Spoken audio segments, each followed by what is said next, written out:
تیسرا سوال اہم ہے اور جو یہ چیزیں ہمیں بھی فیس کرنا پڑتی ہیں، اور یقیناً یہ جب سوال آیا تو ان کو بھی یقیناً یہ دشوار ہوئے ہوں گے کہ اہل سنت کے اندر جو ناسبی اور یزیدی ٹائپ لوگ گھسے ہوئے ہیں وہ اس کے اوپر بحث کرتے ہیں، اور تھوڑی ہی دیر کے بعد ایک ان کے ذوم میں جو انہوں نے لکھا ہے کہ مضبوط آرگیومنٹ پیش کرتے ہیں کہ حسین علیہ السلام اور یزید کے مسئلے سے متعلق قیامت کے دن پوچھا ہی نہیں جائے گا تو اس پر بحث میں الجھنے کا کیا فائدہ ہے، اور اس پر سکوت ہی اختیار کرنا چاہیے۔ تو میرا سوال یہ ہے، آپ تو جواب دیں گے، کہ یہ پہلے گھنٹے میں یا پہلے 10-20 منٹ جو بحث ہوتی ہے تو اس میں سکوت کا خیال نہیں رکھنا چاہیے؟ نہیں، وہ سکوت کا مطلب انہوں نے چینج کر دیا ہے۔ اچھا، سکوت کا مطلب یہ ہے کہ ہم جو کچھ بولتے رہے وہ ٹھیک ہے، آپ سکوت اختیار کریں، یہ مطلب ہوتا ہے سکوت کا۔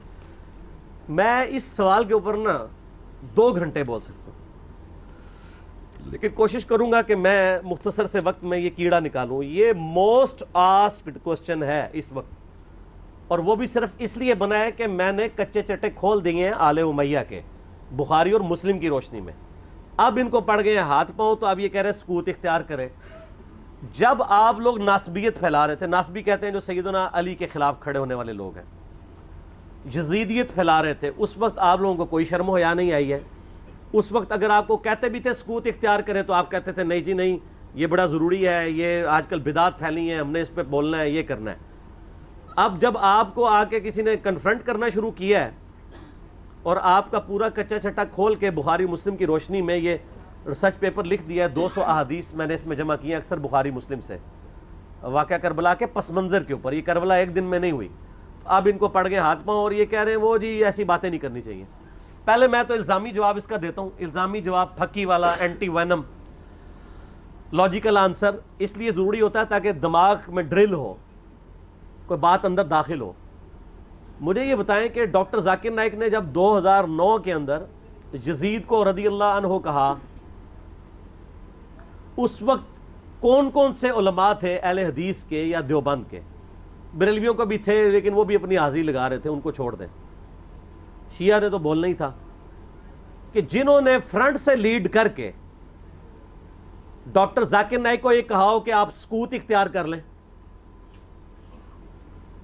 کسی نے بھی نہیں کیا، مزہ لے رہے تھے اس کا۔ ڈاکٹر ذاکر نائک نے جب 2009 میں یہ فتنہ اٹھایا، میں ان کی بڑا احترام کرتا ہوں، آپ کو پتہ ہے میں ان کو پروموٹ بھی کرتا ہوں، علمی اختلاف اپنی جگہ۔ میں نے جب اس کو کنفرنٹ کیا، اس کو علمی دلائل کے ساتھ جواب دیا، تو یہ سارے ہمارے پیچھے پڑ گئے۔ یعنی آپ ہمارے سروں پہ جوتیاں بھی مارتے ہیں اور ہمارے رونے پہ بھی بندی لگاتے ہیں، اس کو کوئی نہیں کچھ کہہ رہا۔ جب ہم نے جواب دیا تو سارے ہمیں کہنے لگے جی آپ سکوت اختیار کر لیں۔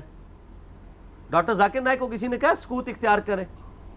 اب آج کے بعد نہ کوئی ریکارڈ کرا دے، پچھلے 10 سالوں میں کوئی ویڈیو دکھائیں، 10 سالوں میں نہیں دکھائیں، شروع کے 2-3 سالوں میں، 2009 10 11 12 میں ڈاکٹر ذاکر نائک کا نام لے کے کسی نے کہا سکوت اختیار کریں، تو وہ تو سکوت کا مطلب یہ کہتے ہیں کہ آل امیہ کو آپ ننگا نہ کریں، اہل بیت کی آپ جتنی مرضی گستاخیاں کر لیں، ان کے دشمنوں کو جتنا مرضی بڑھا چڑھا کے بیان کریں، اس پہ یہ راضی رہتے ہیں۔ تو ان کو تو سکوت نہیں کرواتے، ان کو تو حافظہ اللہ کہتے ہیں، ان کو تو دامت برکاتم عالیہ کہتے ہیں، اور جو جواب دے رہا ہے احادیث کی روشنی میں اس کو کہتے ہیں آپ سکوت اختیار کریں۔ تو بخاری مسلم کو ہم پھر بند کر دیں؟ میں نے تو اپنی کو بات ہی نہیں کی ہے، میں تو صحیح الاسناد حدیث سے بیان کرتا ہوں۔ اور دوسرا، صرف اس معاملے میں کیوں سکوت اختیار کریں؟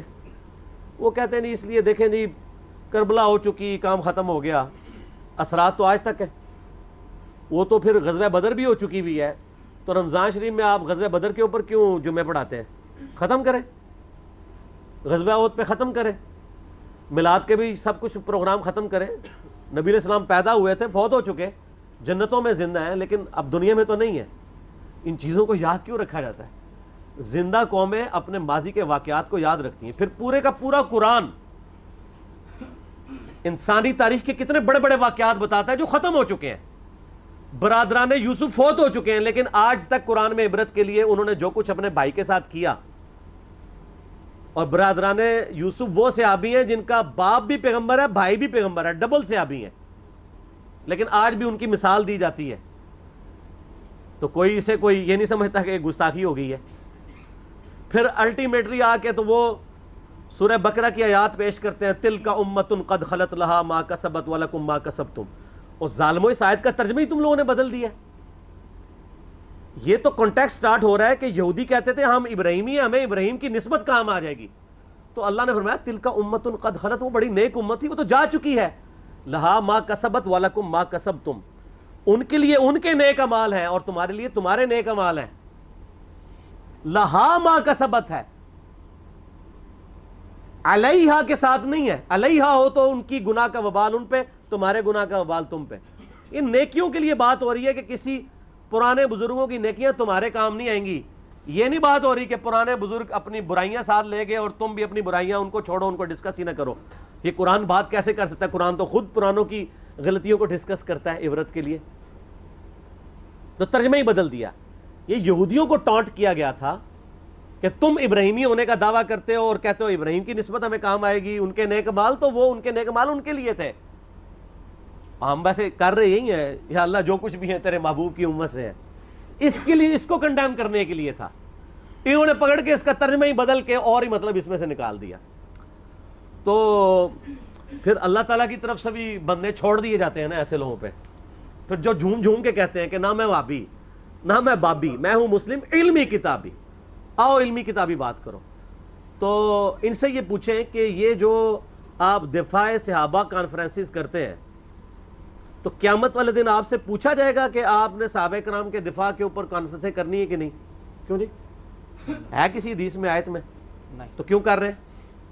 تو وہ کہیں گے ہاں پوچھا جائے گا. تو ہم بھی کہتے ہیں ہاں پوچھا جائے گا, بالکل پوچھا جائے گا.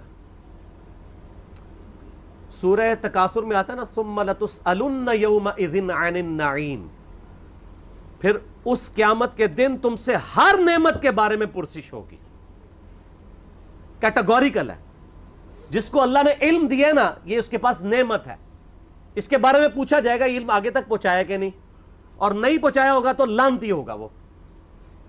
یہ آیت ہے سورہ بقرہ کی, میں نے ریسرچ پیپر کے اوپر لکھی اسٹارٹ میں 159 اور 160. ان الذین یکتمون ما انزلنا من البینات والہدی, بے شک وہ لوگ جو چھپا لیتے ہیں ان روشن اور ہدایت کی چیزوں میں سے جن کو ہم نے لوگوں کی ہدایت کے لیے اپنی کتاب میں بیان کیا, ایسے لوگوں پر اللہ کی لعنت ہے اور تمام لعنت کرنے والوں کی لعنت ہے. الا الذین تابوا واصلحوا, سوائے ان لوگوں کے جو توبہ کر لیں, اپنی اصلاح کر لیں, وبینوا, اور اصلاح پہ اکتفا نہیں بلکہ وہ لوگوں کو بتا بھی دیں جو کچھ چھپایا تھا. فاولئک اتوب علیہم وانا التواب الرحیم, تو ایسوں کی توبہ اللہ قبول کرے گا اور اللہ تعالیٰ بخشنے والا مہربان ہے. اس کو سپورٹیو ایک حدیث میں نے لکھی ہے, ترمذی میں, سنن نبی داؤد میں, سنن ابن ماجہ میں ہے کہ نبی علیہ السلام نے فرمایا جس شخص سے علم کی بات پوچھی گئی اور وہ اسے معلوم تھی اور اس کے باوجود اس نے چھپا لی, تو ایسے لوگوں قیامت والے دن آگ کی لگام دی جائے گی. تو یہ بڑا کریٹیکل ایشو ہے. علم اللہ کی نعمت ہے آپ کے پاس, اس کی قدر کے لوگوں کو صحیح بات بتائیں تو پوچھا جائے گا. سورہ الاحزاب کی آیت نمبر 57 کیا ہے؟ آیت درود سے اگلی, ان الذین یؤذون اللہ ورسولہ لعنہم اللہ فی الدنیا والآخرہ واعد لہم عذابا مہینا, بے شک جو لوگ اللہ اور اس کے رسول کو تکلیف دیتے ہیں ان کی زندگی میں بھی اور زندگی کے بعد, موت کے بعد بھی ان پر اللہ کی لعنت ہے, اور اللہ تعالیٰ نے ان کے لیے ذلیل و خوار کر دینے والا عذاب تیار کر رکھا ہے. وَلِعَوْذُ بِاللَّهِ تَعَالَى اللہم اجرنا من النار. تو جو اللہ اور اس کے رسول کو اذیت دے رہے ہیں ان سے پوچھا نہیں جائے گا. تو یہ ایک ڈھکوسلا انہوں نے کیا ہوا ہے اپنی کمزوریوں پہ پردہ ڈالنے کے لیے. خود جو کچھ مناظرے کر رہے ہوتے ہیں اس کے بارے میں کیا پوچھا جائے گا؟ جو یہ کام کر رہے ہوتے ہیں وہ کہیں گے پوچھا جاتا ہے, تو اس کے بارے میں کیوں نہیں پوچھا جائے گا؟ اور جی کو یہ بنیادی مسئلہ ہے. فضائل صحابہ احمد بن حنبل کی کتاب میں 2 روایتیں ہیں صحیح سند کے ساتھ. ایک روایت میں ہے کہ سیدنا علی بن ابی طالب کہتے ہیں, یہ حدیث موقوف ہے اور ظاہر غیبی خبر ہے, نبی علیہ السلام کے بتانے پر موقوف ہے, کہ میری وجہ سے 2 فرقے گمراہ ہوں گے, ایک میری محبت میں غلوف کر کے, ایک میری دشمنی میں غلوف کر کے. اور دوسری روایت میں ہے فضائل صحابہ احمد بن حنبل کی کتاب میں کہ میری وجہ سے 2 فرقے دوزخ میں جائیں گے, ایک میری محبت میں غلوف کر کے, ایک میری دشمنی میں. تو جب آپ کی جنت اور دوزخ کا فیصلہ اس کے اوپر ہو رہا ہے تو پوچھا کیوں نہیں جائے گا؟ اچھا اپنا کام یہ پورا کر رہے ہیں کہ جو سیدنا علی کی شان میں غلوف کر رہے ہیں ان کو یہ خوب سمجھا رہے ہیں کہ جی آپ اپنے آپ کو صحیح طریقے سے صحیح بندے کا پتر بنا لو ورنہ پوچھا جائے گا. تو جو سیدنا علی کے مخالفین ہیں ان کو سمجھانے کی ذمہ داری کس کی ہے؟ ان کو کون سمجھائے گا؟ وہ ساری اس پلیٹ فارم سے سمجھایا جا رہا ہے، دونوں کو سمجھایا جا رہا ہے اللہ کے فضل سے. تو جنت و دوزخ کا تو فیصلہ ہونا ہے. پھر جو صحیح مسلم کی حدیث ہے 240 انٹرنیشنل نمبر کے مطابق، علی سے محبت نہیں رکھے گا مگر مؤمن، علی سے بغض نہیں رکھے گا مگر منافق. تو آپ کے ایمان کا لٹمس ٹیسٹ ہی جو ہے وہ محبت علی ہے. تو جنت اور دوزخ کا فیصلہ اس کے اوپر نہیں ہونا. پھر غدیر خم کی حدیث جو صحیح مسلم میں 6225 سے 6228 تک ہے، آپ علیہ السلام کا آخری خطبوں میں سے ایک خطبہ ہے وفات سے 2.5 مہینے پہلے خم نامی گاؤں میں. اس میں کیا الفاظ ہیں؟ اے لوگو آگاہ ہو جاؤ، میں بھی ایک انسان ہوں، قریب ہے کہ اللہ کا قاصد یعنی موت کا فرشتہ میرے پاس آئے اور میں اس کی دعوت قبول کر لوں. میں اپنے بعد تم میں 2 بھاری چیزیں چھوڑ کے جا رہا ہوں. ان میں سے پہلی چیز اللہ کی کتاب ہے، اس میں ہدایت ہے، اس میں نور ہے. تم اللہ کی کتاب کو پکڑو، اپنا تعلق اس کے ساتھ مضبوط کرو. اللہ کی کتاب اللہ کی رسی ہے، جو اسے پکڑے گا ہدایت پہ ہوگا، جو چھوڑ دے گا گمراہ ہو جائے گا. اور دوسری بھاری چیز میرے اہل بیت ہیں.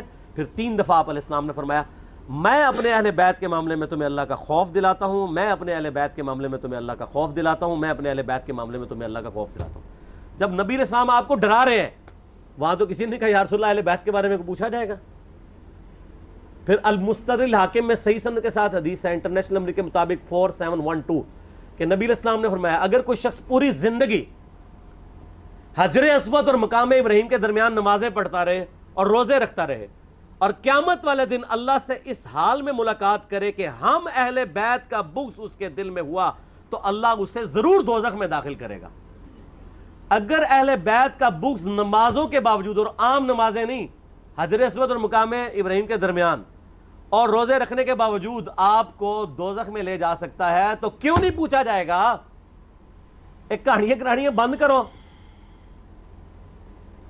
اصل میں ان بیچاروں کا بھی قصور نہیں، ان کے بڑے بزرگ بھی ان کو کہانیاں کراتے رہے.